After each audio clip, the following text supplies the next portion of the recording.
Good morning, members, subscribers, and guests of the channel. Today is Easter. Happy Easter, everyone. I'm glad that you are joining me live. If you're joining me live, for everyone who is watching in uh, a replay, for everyone who's watching the replay, hello as well. Be sure to smash the like button, subscribe to the channel, and smash that bell so you receive notifications for all the future videos and all the future live shows. Today's topic that I wanted to bring to your attention is danger signs of a long distance relationship. A few members of this community has been affected by untruthful, deceiving relationships, and it breaks my heart.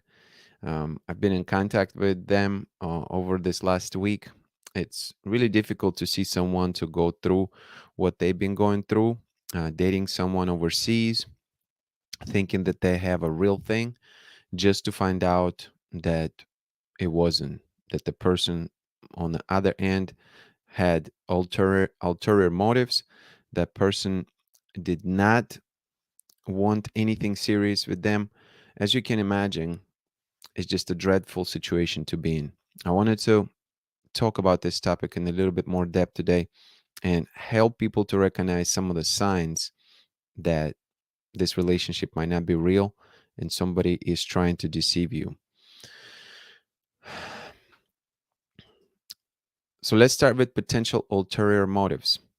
It's very important to understand when you are dating someone overseas that that person could have a number of ulterior motives. The reason for it, first of all, you have to look at where that person is coming from and what kind of situation that person is currently in. So, a couple of examples for you. If you're dating someone from a third world country or country that goes through difficult financial situations, right away you probably want to look at it more critically. If that person is not on the same level with you financially, and if the gap is extremely large, then one question that you should have in your mind right away is, that person genuinely want me, or does that person want my resources? How can you tell? Well, if that person is coming from a place and situation where they are having a hard time meeting their basic needs, where they're not able to sustain a stable job, where their family is in crisis, maybe where they don't have their own place to live, and a number of other things that showcase you that that person is in a bad financial situation. Well, these are the telling signs that that person might not be there for you. That person might be there for alternative motives. This is a tough one too, because you may not know all the information about the person, but you can piece kind of this information together, right? So what you have to decide for yourself what that is in terms of what is the significant gap, financial gap between two of you, that will make you feel uncomfortable. But the point is, let me give you another example. If you, let's say, making, if you're living in the United States and you're making 50,000 a year, which is average salary, and then another person is living, um, let's just say, in one of the Eastern European countries, whatever it may be, and that person is making, you know, $5,000 a year. Well, there is a huge discrepancy in income. Absolutely huge. It's not even close. We're talking about 10 times difference in income. Well, this is a big red flag. This is a big red flag because if you're not even in the ballpark, it's going to, the perception of the person that you're dating, whether it's a man or a woman, it's going to be skewed. The perception of that person of you is might be as person who can provide something to you, a person that you can take advantage of, simply because of their situation. They in hardship, essentially. I would be looking at that very closely, and I would be considering that first and foremost. when you're getting into these relationships. The question becomes, are you a mean to an end for them? And if you suspect that you are a mean to an end, which is the acquisition of resources, right away, this might not be a good idea. That's number one. I'm trying to see if there's any other notes that I need to mention for this particular one. Oh, another thing, does that person need citizenship? Right? So being not financially stable is only one thing. Does this person try to utilize you in order for him or her to come to your country? And this is a common thing as well. Many people from other countries, especially third world countries, they are using other people who live in United States and Canada and other Western countries who are first world countries, so to speak, to get to United States, to get to these countries. I mean, and that's understood because opportunities are not even comparable in these Western countries to their native countries. So they do everything in their power to get that citizenship, to get married, or to get in a stable relationship to where at least they can come visit, and then to have things progress from there. So this is not only a financial situation.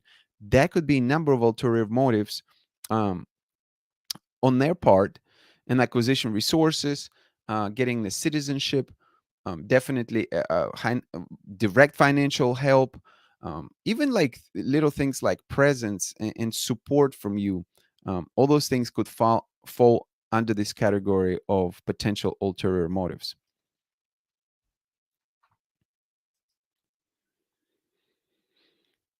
The next thing is that you only see the life they show you. This is the next danger sign. Understand that this person is going to showcase them to you in a way that they can benefit from.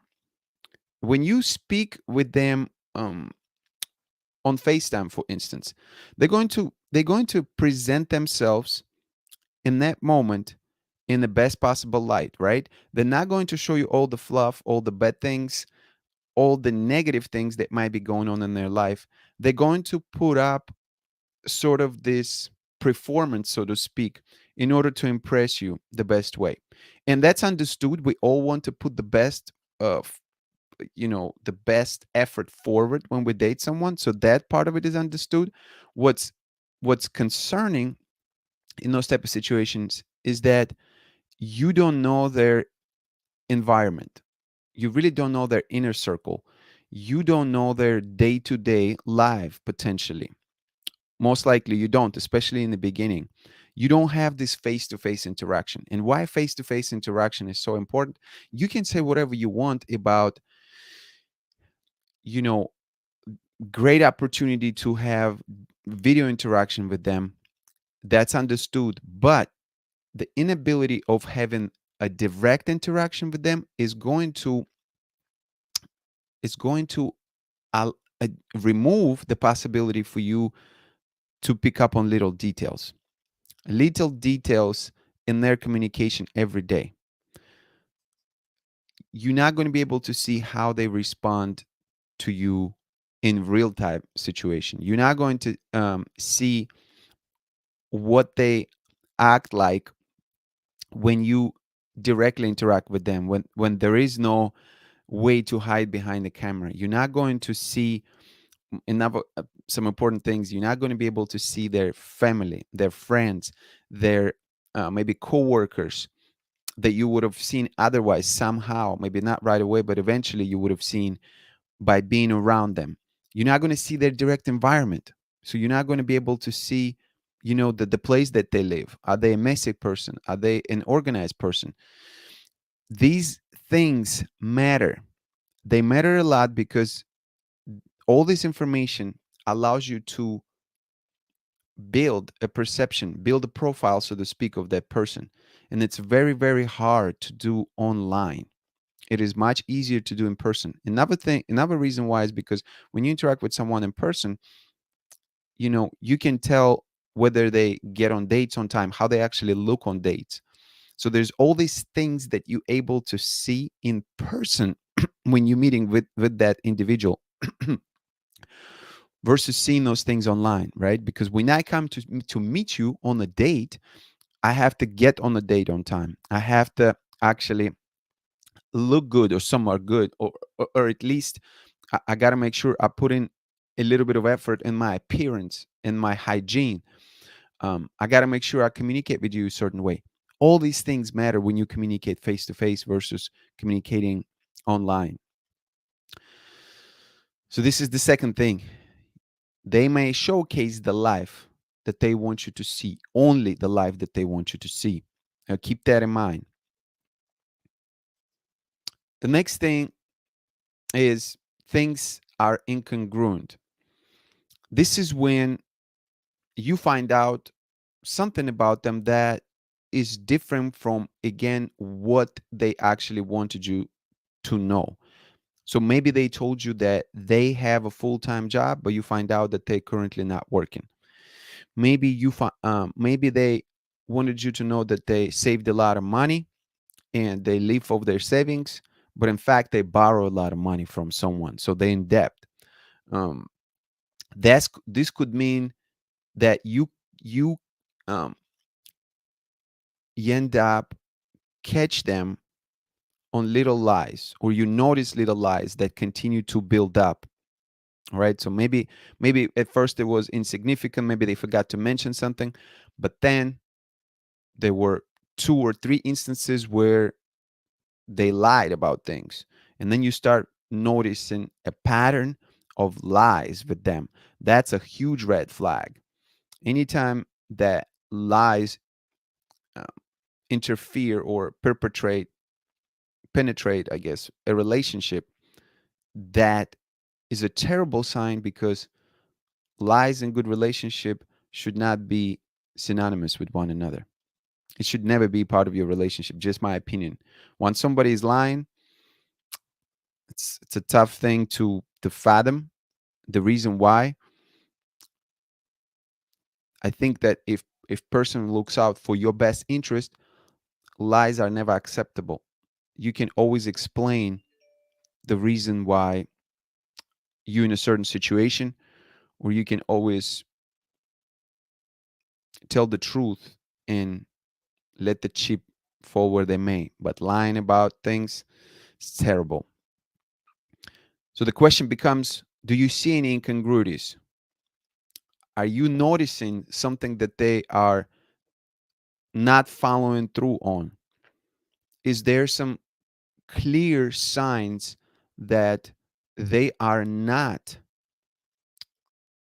doing what they're saying, or they are not who they say they are? If that's the thing, once again, these are telling signs.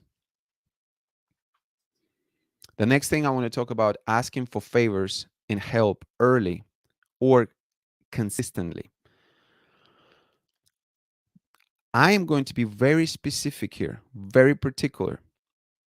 When you are in a committed relationship, let's say you're getting married, let's say that you've met that person, you spend time with that person, you are 100% sure that this is the person for you. You have no doubt.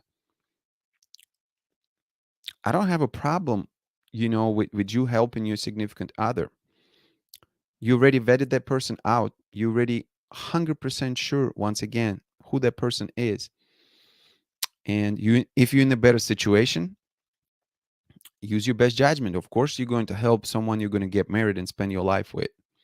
However, I do not think it's the same thing when we are talking about someone who you just started dating. Someone who you just started dating, you are getting to know someone. You are going through this vetting process. Is that person truly the one person for me? Does this person have pure intentions? Does this person really want me for who I am? Does he want my soul, or does he have some other plan in his mind? When you starting dating someone, and when you start helping someone early in the process, or when they actually asking for help early in the process for you, to me it's a red sign. There's some circumstances that you can look at, of course, and say, well, this person really is in bad situation, maybe they need help. But I would argue that when it's that early in a relationship, you don't owe him anything. There shouldn't be any help or support, financial support, that is coming from your end at that point of relationship. Nothing is established yet. That bond hasn't been made yet. If I'm dating someone for 1 month from another country and they're asking me for help, well, again, are they using me? That's the question. And I would tend to say that yes, they are using me. If it's that early in the relationship, if we haven't made a long lasting commitment yet, are they using me? And I would say, especially, for when you're dating a man, is a lot of my community members are women. And so for a lot of ladies who's watching it, especially if you're dating a man from another country and man asking you for support, man has to find a way. Man has to find a way. And his woman, in my opinion, should not be the way for support. It's just not.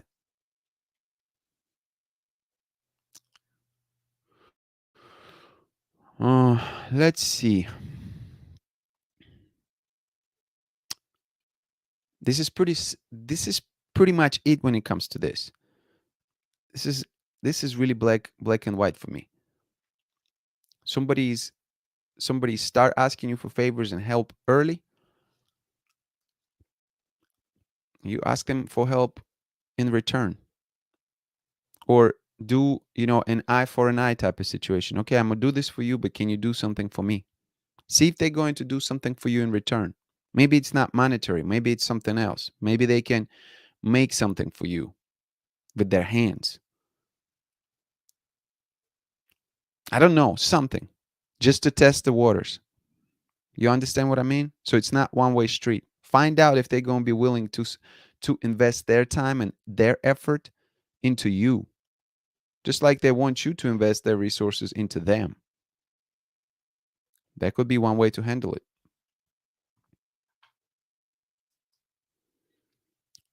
I want to talk briefly about situation when person betrayed you, because that's what happened with a couple of my community members, and it had happened to me as well in the past. And this is one of the hardest things to go through as a human being in any relationship, romantic relationship, that is, of course, because you put your trust and you put your faith in somebody, and then they turn around and they just, metaphorically speaking, just rip your heart from your chest and stomped on it. They betrayed you. They were not there for the same reason that you were. They deceived their true intentions. They pretended that you were important to them. They made you believe that they loved you and they cared for you. And this is one of the lowest things that you can do as a human being, because you are, at that point, you're really disregarding somebody else's emotional well being. You're only looking out for your selfish needs, whatever they may be. You're not taking into account somebody else's health, somebody else's emotions, somebody else's hopes and dreams, somebody else's time.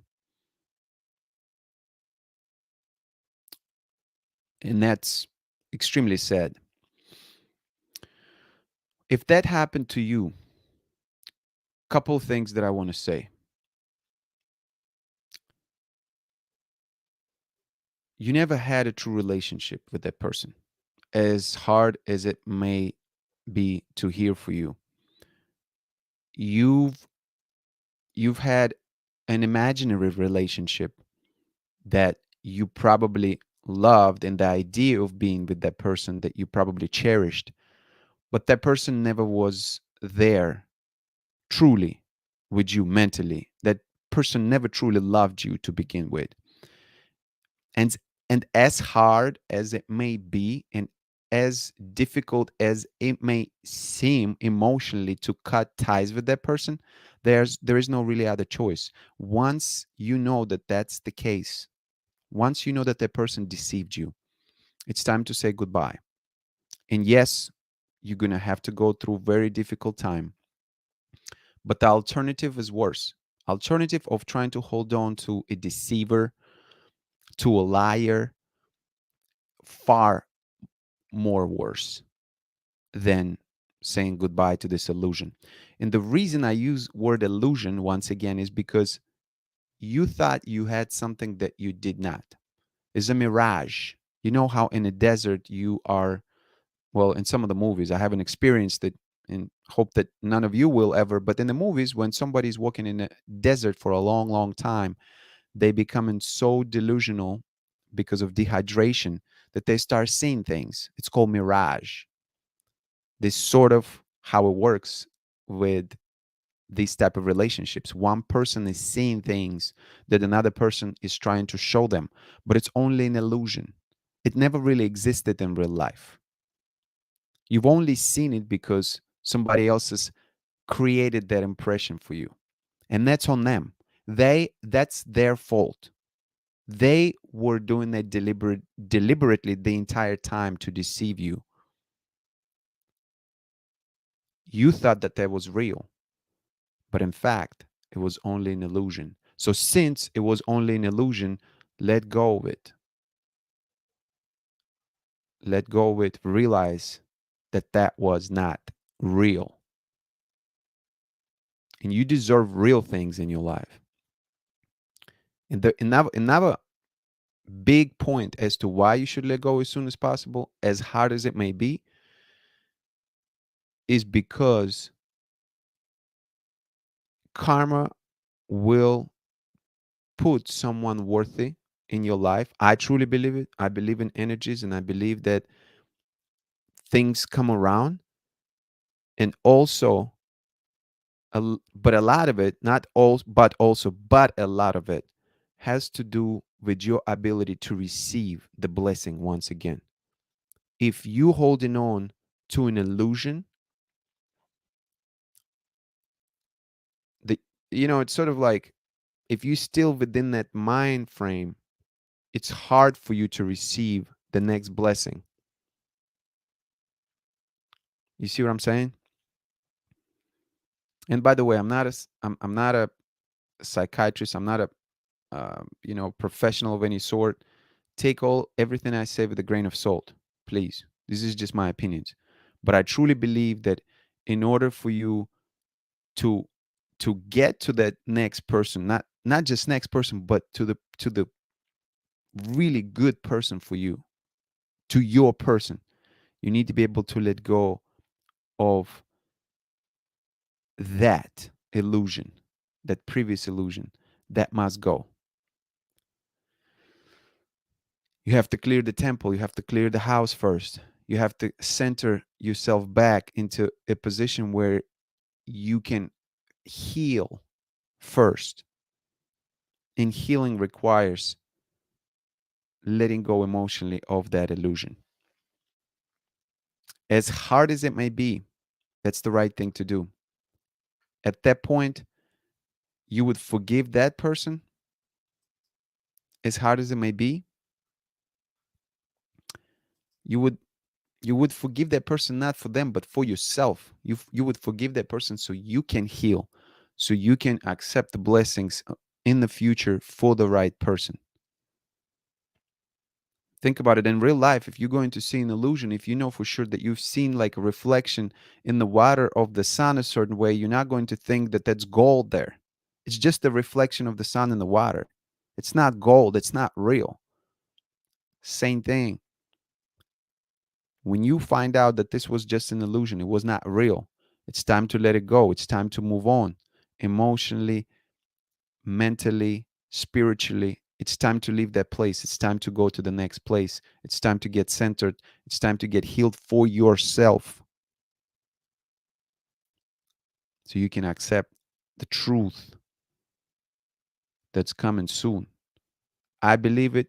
You can make your own choices. This is not, you know, it feels like I'm turning into like a preaching session. I'm not, but I want to make sure I drive this point home hard because I just hate to see good people get hurt and good people can get into situations where It takes time to heal. But good people also need to know that it's not their fault. They can recover from it, and they can do their part to move on from it for the next, not just for the next thing, in order to really find what meant to be for them.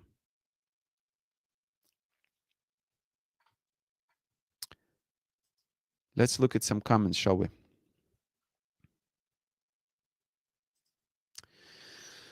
Kelly, привет, привет. Dia, happy Easter. Definitely happy Easter to everyone. Shout out to all my members. Appreciate every single one of you. Hello, everyone. Happy Easter. Cold in here. It's kind of cold over here, too. Basically, in point two, they will show you what they want you to see. Exactly. That's exactly right. It's going to be a particular thing that they're going to play the role in. It's like a movie in a way. Point four reminds me of the Tinder swindler. I haven't seen that, but it sounds like it could be it.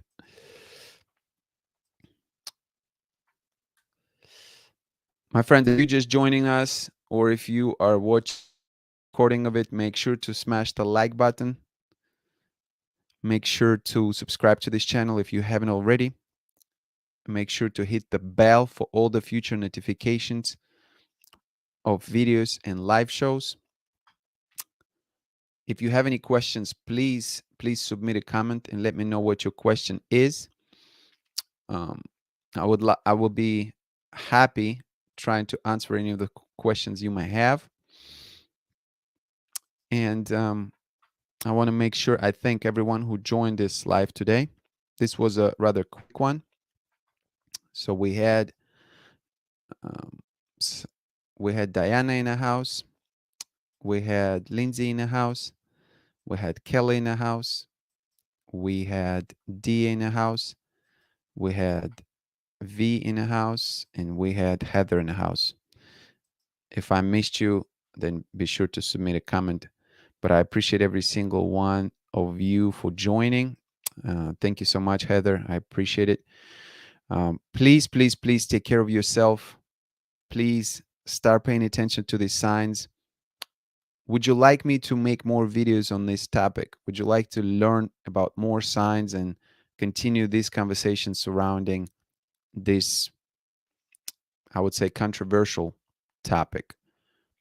Let me know in the comment and let me know what that topic would be. Remember, we talk about four different things, four different danger signs of long distance relationship. We talked about potential alternative motives.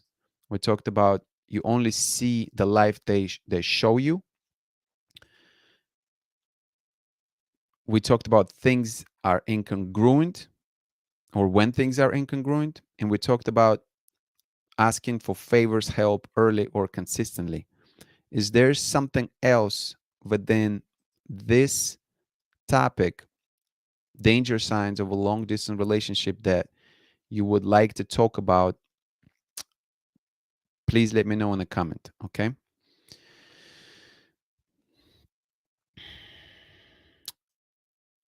Looks like a couple of you wanting to see part two.